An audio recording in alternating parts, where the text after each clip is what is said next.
In the heart of Brooklyn, amidst the grit and grind of the 1960s, a young boy watched his world crumble. He saw the weariness etched on his parents' faces, the constant struggle in a neighborhood that offered little hope. This wasn't just a story from a black and white film. This was the reality for Howard Schultz. He was born into a family where dreams were a luxury they couldn't afford, a world of public housing projects and the relentless hum of factories. That boy, surrounded by the weight of broken promises, made a silent vow to himself, a promise fueled by the pain he witnessed every single day. His father, a truck driver, was the backbone of their family, yet he was a man broken by the system. He delivered diapers, a job with no dignity, no security, and certainly no future. Howard would never forget the day his father slipped on a sheet of ice and broke his ankle. He lost his job, and with it, their only source of income. There was no health insurance, no workers' compensation, just a family left stranded, adrift in a sea of bills and uncertainty. That moment was a brutal, defining lesson for Howard. He saw firsthand what it meant to be disposable, to be a cog in a machine that didn't care. He promised himself with a fierce determination that only a child witnessing such injustice can muster, that he would never live that life. He would build something different. The escape route was education, but it was a path riddled with obstacles. The idea of college was a distant dream for a kid from the projects, but Howard was a fighter. He channeled his frustration and his father's pain into a relentless drive. He worked odd jobs, from stretching leather in a factory to bartending at night, anything to scrape together enough money. He took out student loans, burying himself in debt, all for a chance at a different future. He became the first person in his family to graduate from college. There were no luxuries, no spring breaks, no safety net. His journey through Northern Michigan University wasn't about finding himself. It was about forging himself. Every exam he passed, every dollar he earned, was a small victory against the circumstances he was born into, a testament to that burning desire to rise above it all. After college, armed with his degree, Howard entered the corporate world. He landed a good job at Xerox, a symbol of success for a boy from his background. He was climbing the ladder, but something felt hollow. He was living a life his parents could only have dreamed of, yet the promise he made to himself as a boy still echoed in his mind. Then a small detail caught his attention. A tiny coffee bean company in Seattle called Starbucks was ordering an unusual number of drip coffee makers from the company he worked for. Intrigued, he decided to fly out and see it for himself. He walked into the original Starbucks at Pike Place Market and was immediately hit by the intoxicating aroma of freshly roasted coffee. This wasn't just a store, it was a sanctuary.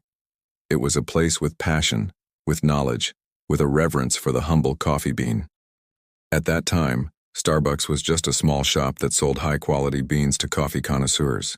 They didn't sell brewed coffee by the cup. But in that small aromatic space, Howard saw a glimmer of something much, much bigger. He saw a community. He saw potential that no one else did. Howard was so captivated that he pleaded with the original owners to hire him.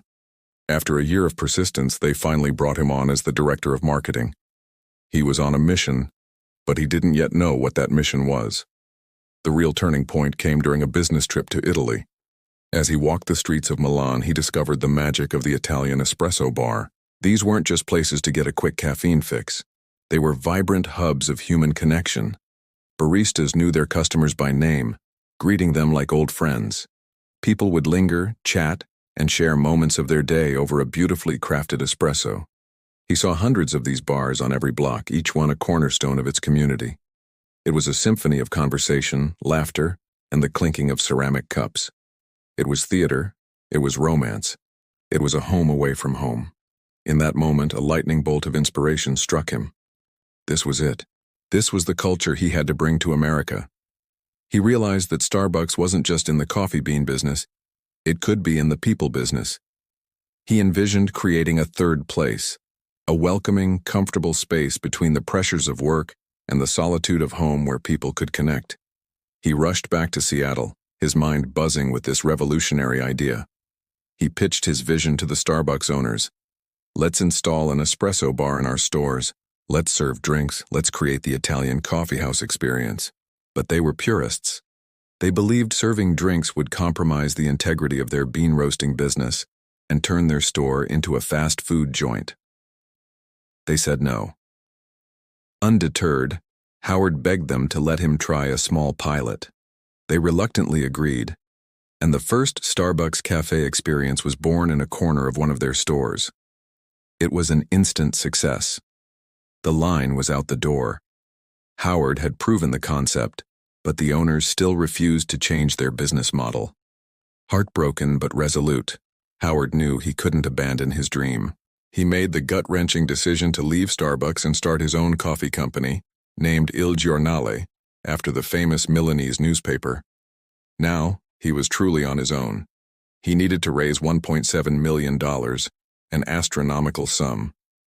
He spent the next year walking into over 240 meetings with potential investors. He pitched his heart out, painting a vivid picture of this third place he wanted to create. And he was rejected 217 times. They laughed at him. Americans drink coffee from a can, they said. They'll never pay $3 for a cup of coffee. They didn't see the vision, they only saw the risk. Every rejection was a blow, piling on the pressure of mounting bills and sleepless nights. But for every person who said no, he remembered his father's broken ankle, the feeling of helplessness, and the promise he had made. Finally, after hundreds of rejections, he secured the funding he needed from a few believers, including a local doctor and even one of the original Starbucks founders who saw the fire in his eyes. In 1987, a twist of fate occurred. The original owners of Starbucks decided to sell their company. Howard, with the backing of his investors, seized the opportunity. He bought Starbucks for $3.8 million. The dream he had fought so hard for was no longer just an idea. It was his mission. He merged his Il Giornale cafes into the Starbucks brand and began the painstaking work of turning his vision into a global reality. But Howard's mission wasn't just about coffee, it was about building a different kind of company. He never forgot the image of his father, discarded and without a safety net.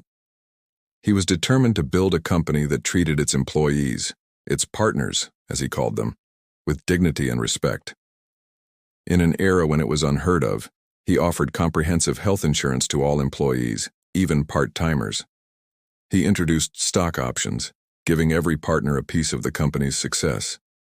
Later, he would launch the Starbucks College Achievement Plan, offering to pay for his partners' college education. He was building a company that took care of its people, proving that profitability and compassion could go hand in hand. He was healing a wound from his childhood, one employee at a time. From that one small shop in Seattle, the growth was explosive. 2 stores became 10, 10 became 100, and 100 became thousands. Starbucks became a global phenomenon, a cultural icon. The green siren logo was recognized in cities from Shanghai to São Paulo. Howard had not just built a company, he had created a new ritual for millions. He took a simple commodity and infused it with emotion, community, and experience. He transformed the American coffee landscape forever. The journey was far from a straight line. There were recessions, market crashes, and moments when the company lost its way. But Howard's core vision remained the guiding star.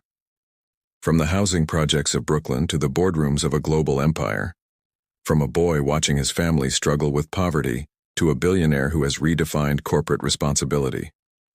From a world of broken dreams to becoming a global symbol of what's possible, Howard Schultz, Ewa's story is a powerful testament to the idea that your past does not have to dictate your future.